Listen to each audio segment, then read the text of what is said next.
m'appelle Johan Salva, j'ai 34 ans et je suis musicien, marié et papa de 3 enfants. J'ai grandi dans une famille chrétienne, j'ai eu cette chance-là de connaître un petit peu la foi, Dieu, d'expérimenter ça. C'est pas juste de la connaissance, mais c'est aussi du vécu.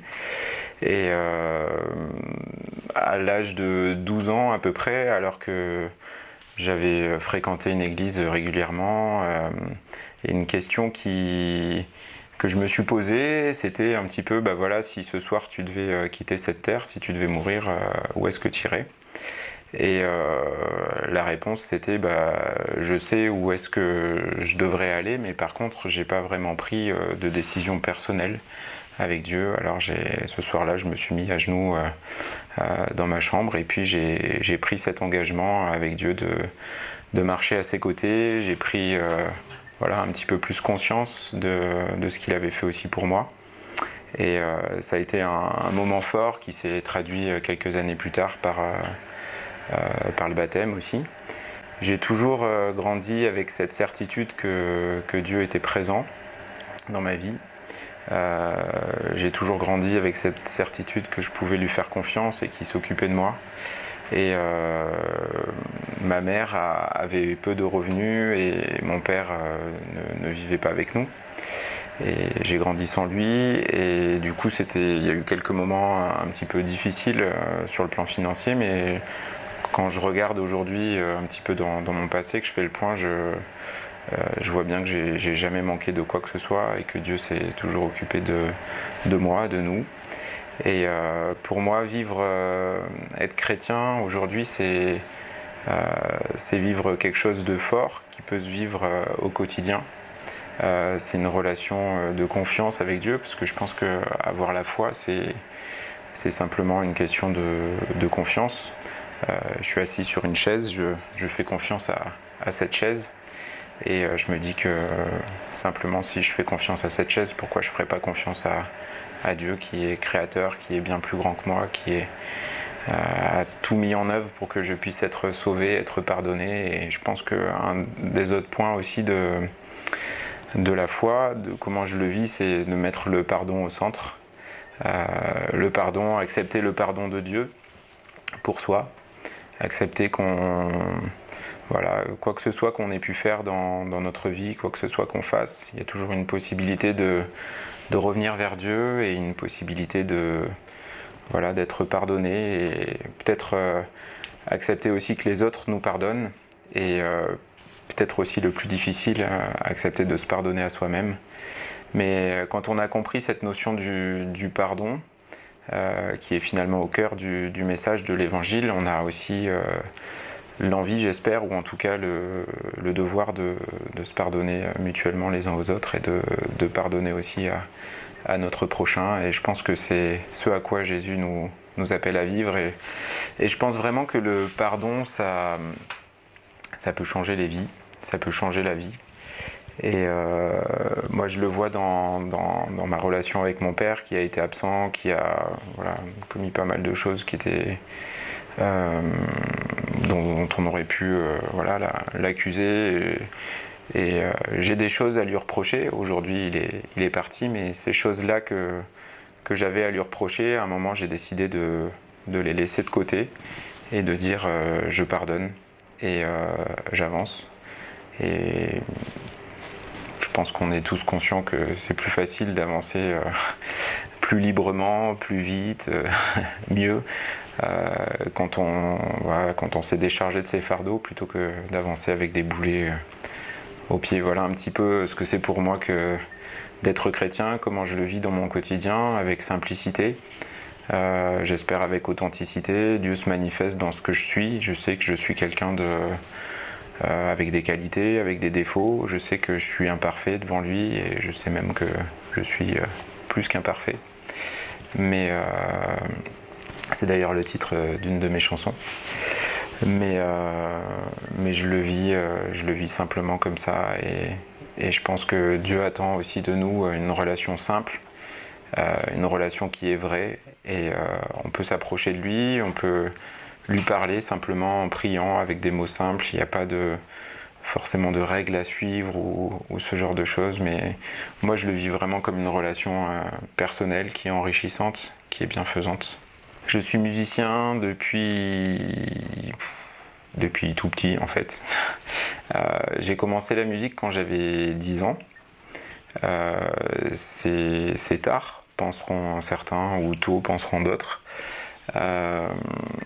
Mais depuis tout petit, en fait, j'ai ça en moi et je me rappelle que j'ai composé ma première chanson quand j'avais 6 ans. Alors bon, c'était un niveau d'un enfant de 6 ans, mais j'avais vraiment ça à cœur. C'était quelque chose qui brûlait en moi et j'entendais souvent toutes sortes de choses, de musique, de parties orchestrales dans ma tête.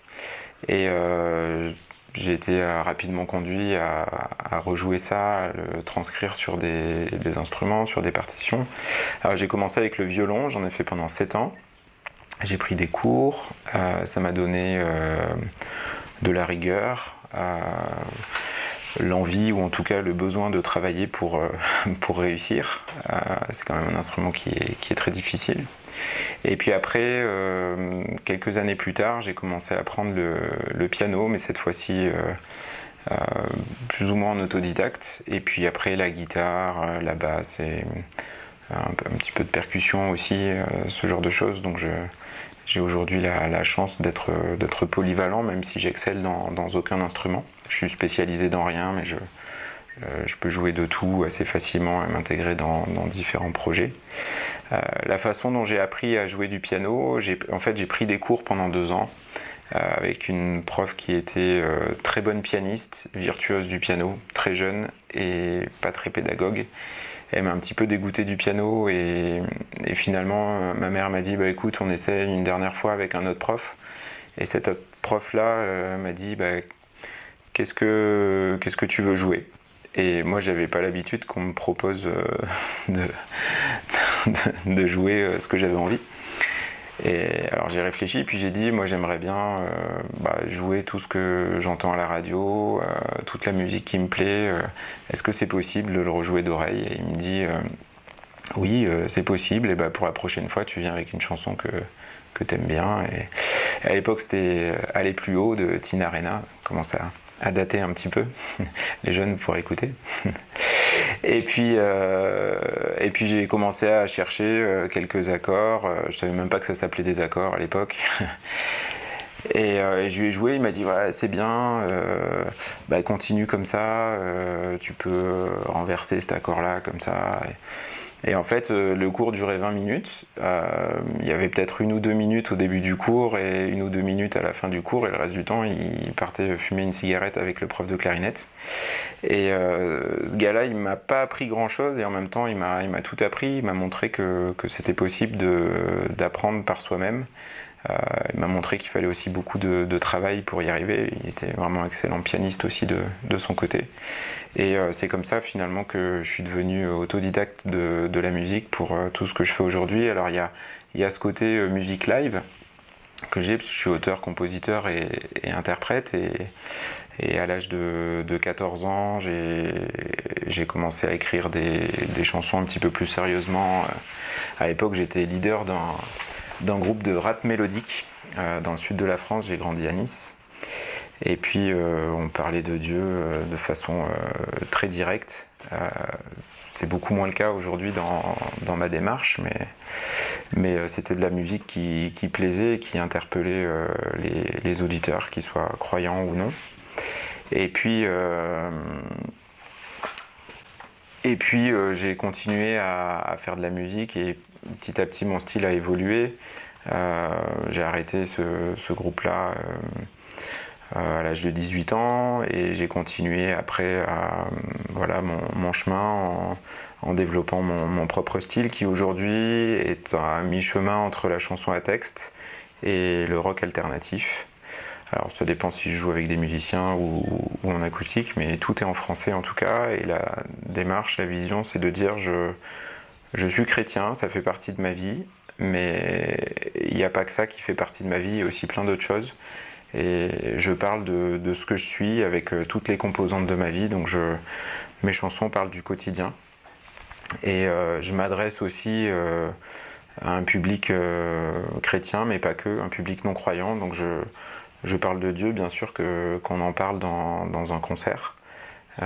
Mais je ne vais pas citer le nom de Jésus dès le premier couplet de la première chanson. Donc mes chansons parlent du voyage, parlent de l'amitié, parlent de la famille, parlent du bonheur. Et puis petit à petit, on peut parler des moments plus difficiles dans la vie, on peut parler des défis, on peut parler de notre responsabilité dans la société, dans notre responsabilité dans les relations les uns avec les autres. On peut parler de tout un tas de choses qui font qu'à un moment on est conduit aussi à parler de l'histoire de l'homme, de notre histoire, et finalement à cause de notre séparation d'avec Dieu, à cause de nos manquements, à cause de nos faiblesses que la Bible appelle le péché, et il y a comme un fossé qui se crée entre Dieu et l'homme, et finalement nous on peut pas aller vers Dieu, c'est pas possible, mais par contre Dieu fait un pas vers nous, et il fait ce pas-là en venant lui-même sur terre dans la personne de Jésus. Et ça c'est vraiment quelque chose de fort que j'ai à cœur de présenter dans mes concerts, et le point culminant, lorsque j'ai la possibilité d'en parler, ça dépend des projets aussi dans lesquels je joue, des contextes, et le point culminant c'est de parler de la croix, de ce que Dieu a fait pour nous. Et la croix c'est pas la boucherie, c'est pas un crime, même si c'en est un, mais c'est pas ça avant tout. Je pense que c'est un acte d'amour, et avec le sang qui était en train de couler, Dieu était en train de signer le plus bel acte d'amour qui pouvait conclure avec l'humanité.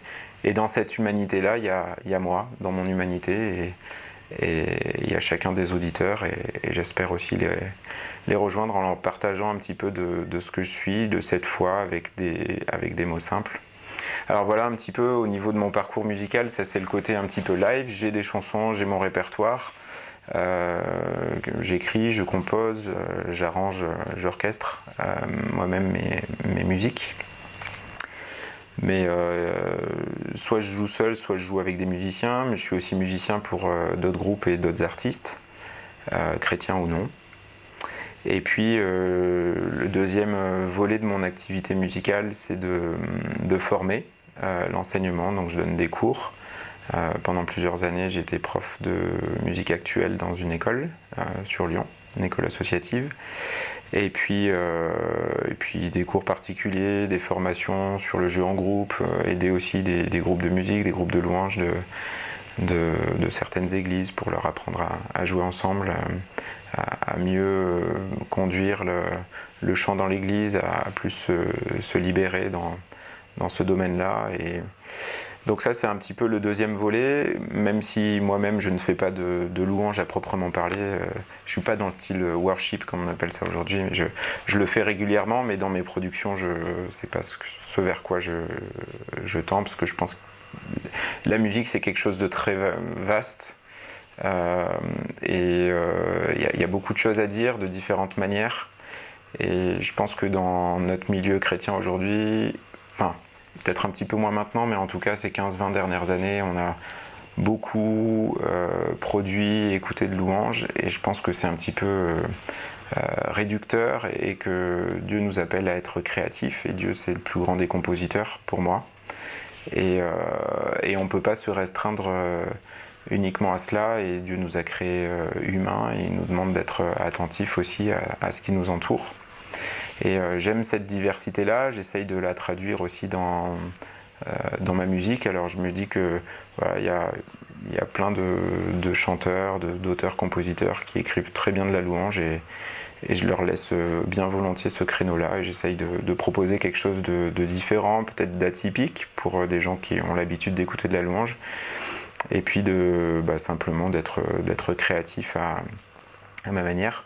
Donc ça c'est le deuxième volet de ce que je fais. Le premier volet c'est tout le côté live, des concerts, soit avec mon répertoire, soit pour d'autres artistes. Deuxième volet c'est la partie enseignement, cours de musique, formation. Et puis la troisième partie c'est tout le volet du studio d'enregistrement. Parce que depuis plusieurs années, à force de demandes, je me suis formé dans ce domaine-là. Pour la réalisation de projets, c'est-à-dire, en gros, hein, pour résumer, un artiste vient me voir en me disant j'aimerais sortir un CD, j'ai des chansons, j'aimerais produire un album, mais je sais pas comment faire. Moi, je suis juste auteur-compositeur. J'ai pas de quoi m'enregistrer, j'ai juste une guitare, une voix, je sais pas écrire la partie des autres instruments, je sais pas écrire de partition, je sais pas mixer, je sais pas faire des chœurs, harmoniser des voix, je sais pas masteriser, je sais pas à qui m'adresser pour le pressage. Et ben voilà, j'essaye d'accompagner des artistes de tout genre, de tout niveau, de tout style musicaux pour les accompagner soit sur toute la production, soit sur une des étapes. Donc je fais de la réalisation un petit peu de projets musicaux, et puis de l'enregistrement, de l'arrangement beaucoup, donc l'orchestration, donner une place à chaque instrument, créer la partie de chaque instrument, soit avec de vrais instruments, soit avec des instruments virtuels. Je fais beaucoup aussi après d'enregistrement, d'arrangements vocaux, enregistrement de chœur, enregistrement d'instruments. Et puis après il y a une partie un petit peu obscure pour les gens, c'est la partie de la post-production, surtout la post-production vocale.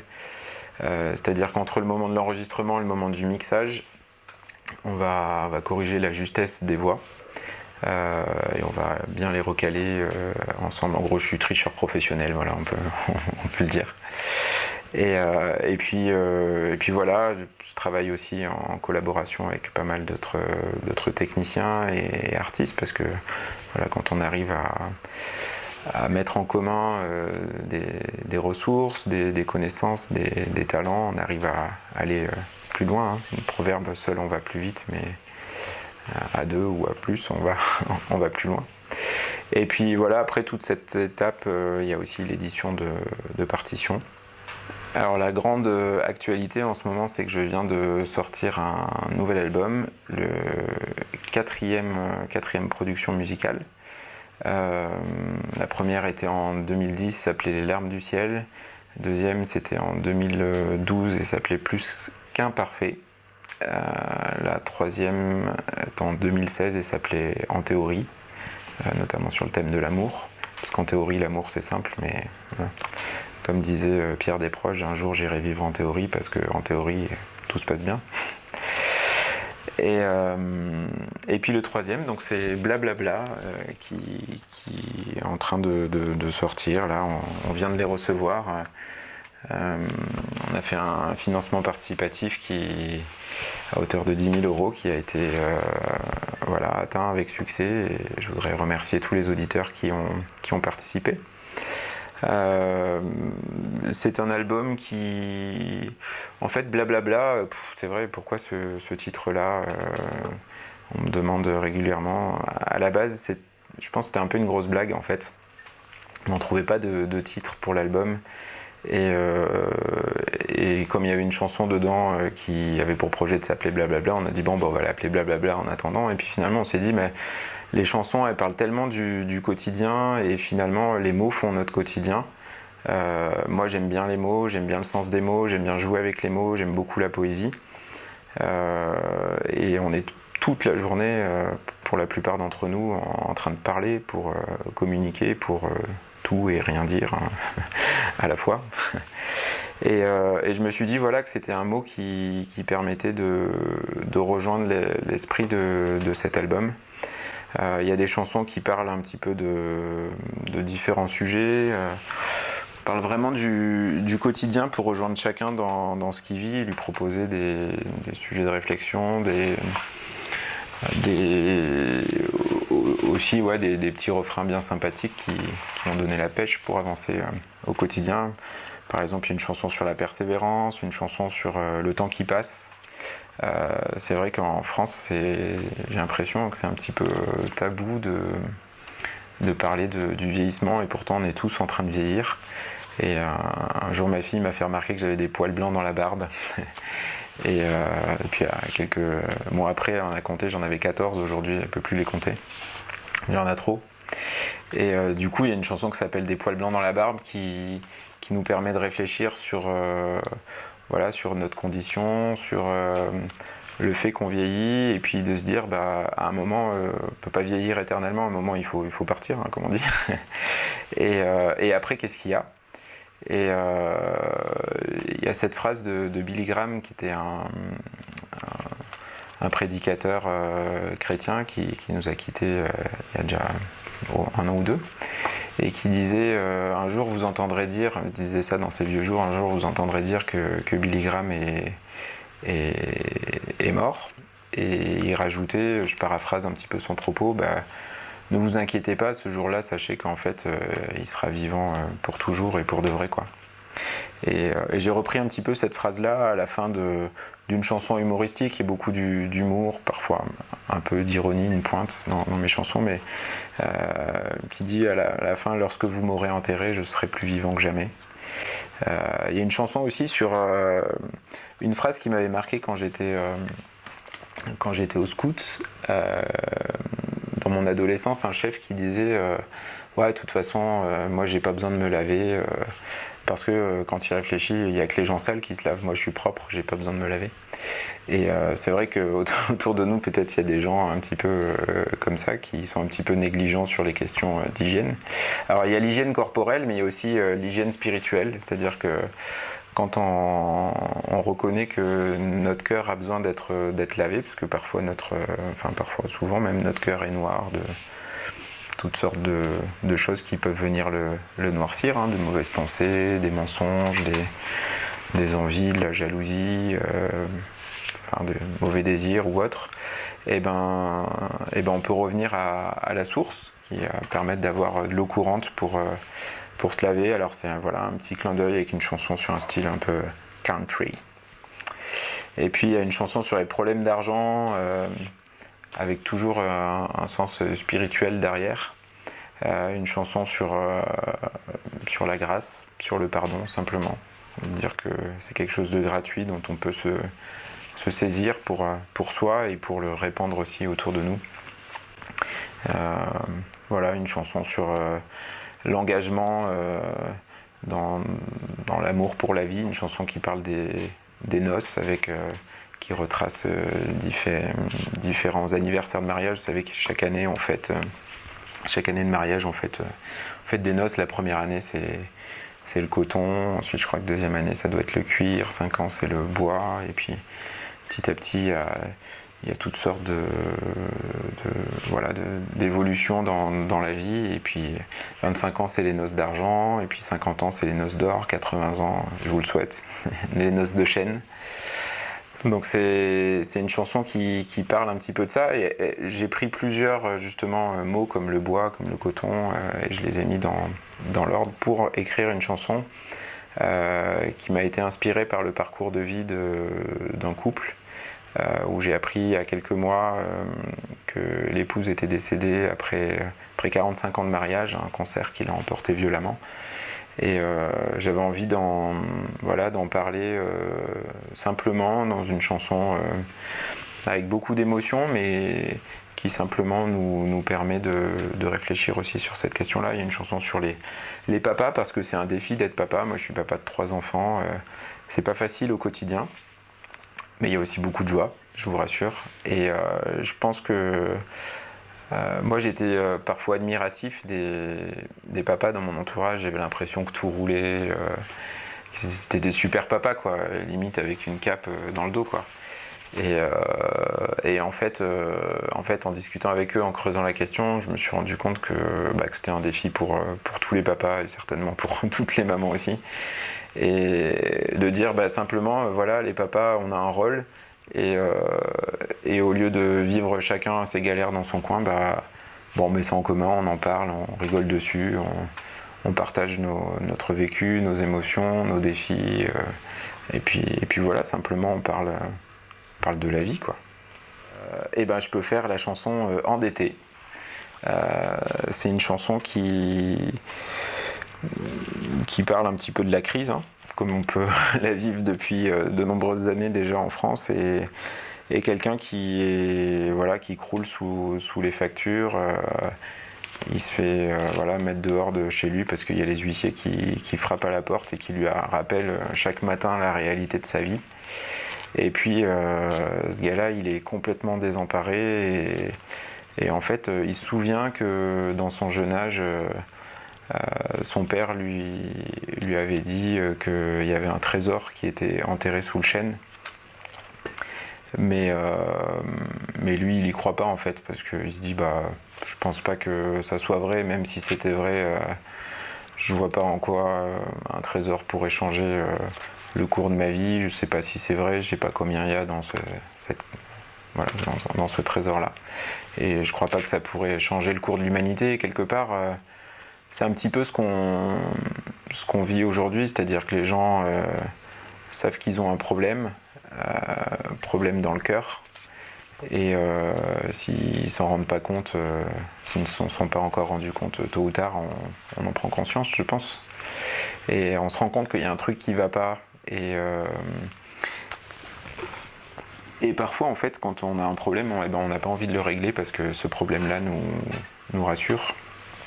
Et on n'a pas envie de faire le pas, de vivre quelque chose de nouveau pour régler ce problème-là. Et je pense que Dieu peut régler ce problème du cœur et qu'il y a un trésor qui est à notre portée pour des problèmes d'argent, mais il y a une solution au problème de notre cœur. Et cette solution, elle s'appelle Jésus. Alors cette chanson n'en parle pas ouvertement parce que j'aime bien les sous-entendus. Parce que j'aime bien la finesse dans l'écriture. Alors ça s'entend pas forcément trop sur cette chanson, mais il y a d'autres chansons qui sont presque plus de la poésie que de la chanson, et voilà, je pense qu'on peut faire confiance à Dieu pour régler le problème de notre cœur.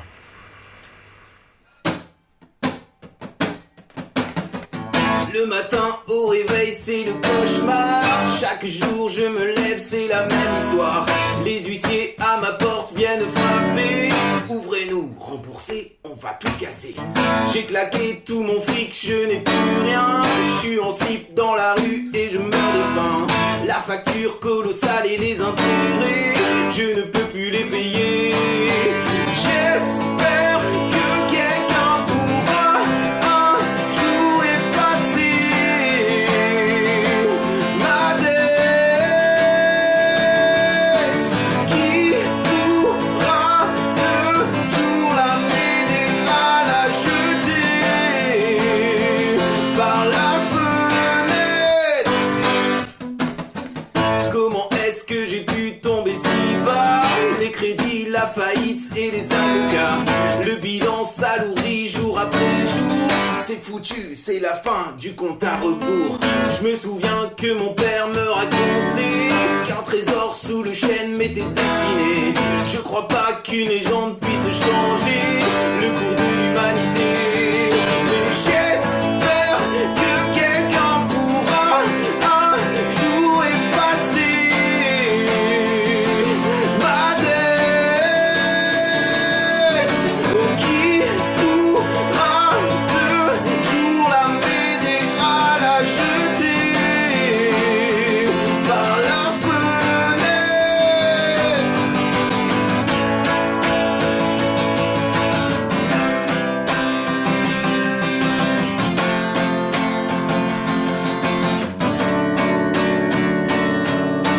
J'espère que quelqu'un pourra un jour effacer ma dette. Oh, qui pourra ce jour-là m'aider à la jeter par la fenêtre? Mais j'espère que quelqu'un pourra un jour effacer ma dette. Oh, qui pourra ce jour-là m'aider à la jeter par la fenêtre? Si cette vidéo vous a plu, n'hésitez pas à mettre un pouce bleu, à laisser un commentaire et à vous abonner à notre chaîne YouTube. Retrouvez-nous également sur notre page Facebook ainsi que sur notre site internet jésusmiracledenosvies.fr. Pour nous soutenir, vous pouvez visiter notre boutique ou faire un don à partir du lien qui s'affiche à l'écran.